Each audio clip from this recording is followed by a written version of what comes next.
ನಮಸ್ಕಾರ ಎಲ್ಲರಿಗೂ. So this is also another example for coding language. ಅಂದರೆ ಇದೊಂದು ಅನದರ್ ಎಕ್ಸಾಂಪಲ್. ಸೊ ಇನ್ನೊಂದು ಎಕ್ಸಾಂಪಲ್ ಆಗಿರುತ್ತೆ. ಸೊ ಈ ಎಕ್ಸಾಂಪಲಲ್ಲಿ ಯಾವ ರೀತಿಯಾಗಿ ಕೋಡಿಂಗ್ ಲ್ಯಾಂಗ್ವೇಜ್ನ ಯೂಸ್ ಮಾಡ್ತಾರೆ ಅಂತ ನೋಡೋಣ. Okay, so if wall as called window, ಅಂದರೆ ವಾಲು ವಿಂಡೋ ಆಗಿ ಕರೀತಾರೆ. ವಾಲ್ ಬದಲಿಗೆ ಹೆಂಗೆ ಕರೀತಾರೆ? Window. Window means wall. Okay, then window called door, ಅಂದರೆ ಡೋರ್ ಅಂದರೆ ವಿಂಡೋ ಅಂತಂದರೆ ಡೋರ್ ಅಂತ ಕರೀತಾರೆ. ಅಂದರೆ ಡೋರ್ ಅಂತ ಏನಾದರೂ ಮಾತಾಡಿದ್ರೆ ಅದರ ಅರ್ಥ ವಿಂಡೋ ಆಗಿರುತ್ತೆ. Okay, like that door is called floor, floor is called roof, and roof is called ventilator. Okay, so what the question? What will a person stand on? Okay, so person ಎಲ್ಲಿ ನಿಂತಿದ್ದಾರೆ?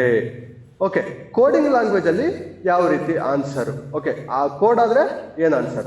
Okay, so person ನಿಂತ್ಕೊಂಡಿದ್ದಾನೆ ಅಂತಂದರೆ as a person ನಿಂತ್ಕೊಳ್ಳೋದು stand, ಅಂದರೆ ನಿಂತ್ಕೊಂಡಿರೋದು ಯಾವುದ್ರ ಮೇಲೆ? Stands on always floor.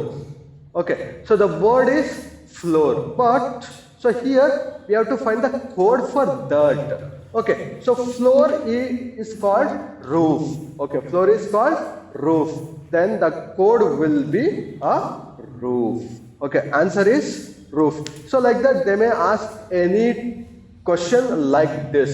They may give the word for another word, then you have to find the code for this type of question using that techniques. Okay, thank you.